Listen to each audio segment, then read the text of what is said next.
حسن، پنجاب کی سیاست میں کیا کچھ ہو رہا ہے آپ کو سب خبریں ہوتی ہیں. یہ سب سے پہلے ہمیں آئی جی کا بتائیے گا کہ یہ آئی جی نے جو کام کرنے سے معذرت کر لی ہے، اس کی اندرونی کہانی ہے کیا؟ دیکھیں، جس طرح چیف سیکرٹری کا آپ نے انٹرو میں کہا، اس میں تو کوئی شک نہیں. ان کا بھی یہ معاملہ یہ تھا کہ وہ میرٹ اور قانون کے مطابق مثبت فیصلے وہ کرنا چاہتے تھے تاکہ ان کی ٹیم ہے وہی جواب دہ ہوں اور لیکن مداخلت نہ کریں.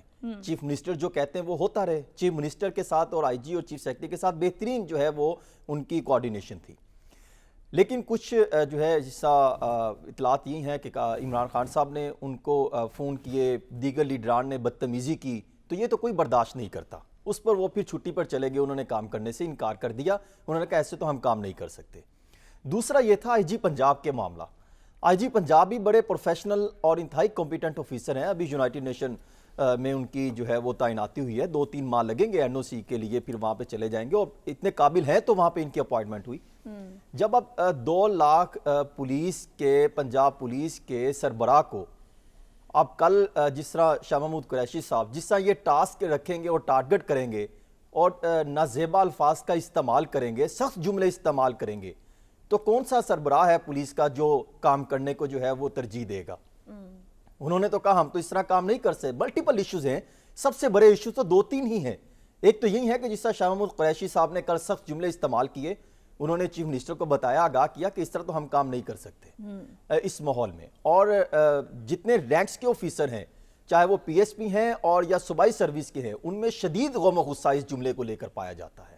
وہی انہی سے آپ پروٹوکول لیتے ہیں، انہی سے آپ کہتے ہیں ہمیں سلوٹ ماریں، اور انہی کو آپ جو ہے وہ سخت جملے کا استعمال کرتے ہیں. وہ وہاں کام نہیں کر سکتے. دوسرا ایشو یہ تھا کہ ایف آئی آر کا معاملہ. وہ یہ کہتے تھے کہ جو طریقہ ہے، ہم اتنا بھی جو ہے اختیارات کا غلط استعمال نہیں کر سکتے کہ آپ جس کا مرضی نام لے کر بھجوا دیں، چاہے اس کا لنک نہیں بھی بنتا تو آپ کہیں کہ آپ اس پر ایف آئی آر دیں. اس پہ ڈیڈ لاک تھا اور انہوں نے سٹینڈ لیا. انہوں نے کہا ہم جو ہے یہ ایف آئی آر نہیں ہونے دیں گے.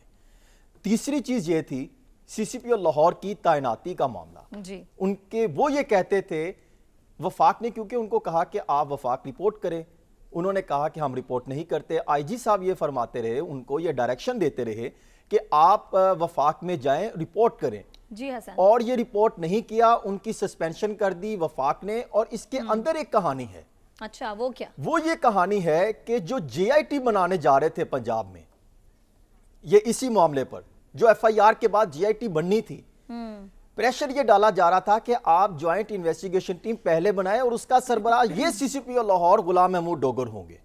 اس پر انہوں نے سٹینڈ لیا کہ کسی بھی صورت یہ غلام محمود ڈوگر نہیں ہو سکتے، جو پہلے ہی جو ہے ان کے خلاف اختلافات ہیں، پارٹیاں ایک دوسرے میں سیاسی جو ہے سوالات اٹھاتی ہیں، یہ نہیں ہوگا. صحیح، یہ پوائنٹ تھا. اور اس کے بعد پھر جو ہے اگر دیکھا جائے تو باقی تقرر اور تبادلے تھے، جس سے انہوں نے بے شمار ایسے جو ہے وہ انکار بھی کیے کہ یہ بلیک تھے، ہم ان کو کسی جگہ پہ پوائنٹ نہیں کرنا چاہتے. کہیں نہ کہیں انہوں نے کمپرومائز بھی کیا، لیکن اتنا نہیں کیا کہ وہ لیمٹ کراس کر جائے. اس طرح کے بے شمار تحفظات تھے. اور اس صورت میں میرے خیال میں جتنے عرصے سے جرنلزم کر رہا ہوں تو شاید یہ پہلی دفعہ ہی ہوا ہے کہ آئی جی پنجاب اور چیف سیکرٹری کہ ہم نے اس دور حکومت کے ساتھ کام نہیں کرنا، چاہے ان کی چیف منسٹر کے ساتھ کوارڈینیشن بہترین ہو. اس کے باوجود وہ کہ ہمارے میں بہت زیادہ مداخلت اور بلا وجہ اور غیر قانونی، غیر آئینی طریقے سے اور زبردستی زور و طاقت کے جو ہے مداخلت کی جا رہی ہے. اس صورت میں آئی جی پنجاب نے وفاق کو کہا کہ میں پنجاب میں کام جاری نہیں رکھنا چاہتا. آپ کہہ رہے ہیں کہ جو کہ مداخلت کی جا رہی ہے اس لیے کام کرنے سے معذرت کیا گیا ہے.